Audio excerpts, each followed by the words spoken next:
Барлықтарыңызға сәлем, арнамызға қош келдіңіздер.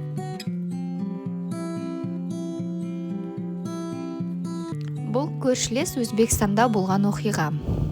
Екі жас неке қиып үйленеді. Олар кейбір отбасылар секілді араларында бала болмай бірнеше жыл күтпейді. Өз уақытында әйелі бір қыз босанады. Одан кейін тағы бір қыз дүниеге келеді. Ақмақ күйеуі қыз туа бердің деген сылтаумен әйелін екі қызымен бірге көшеге қуып шығады. Әуел баста ұл болады деп өзін қатты сендіріп қойған-ау. Содан әйел байқұс қайтсын, бірін жетектеп, бірін құшағына қысып, екі қызын алып басы ауған жаққа кете барады.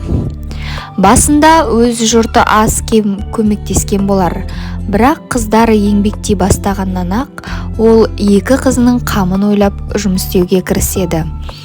Жұмыс таңдауға шама жоқ, табылған істейді. Не көрмеді дейсіз, ауыр болса да, қандай жұмыс болса да, балаларының қамы үшін бәріне көнді.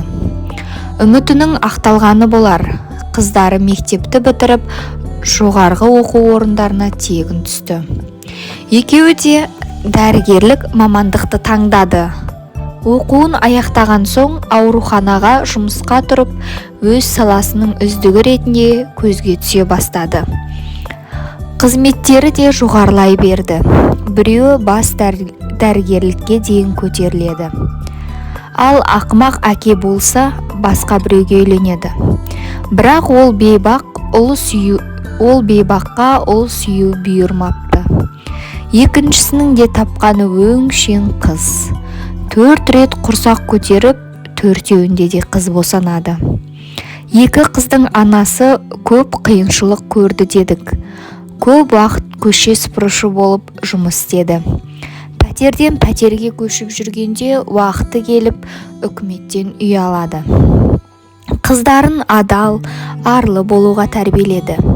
Екі қыз бой жеткенше қатыгез әкелері де бір қалыпта тұрсын ба? Ол да қартаяды.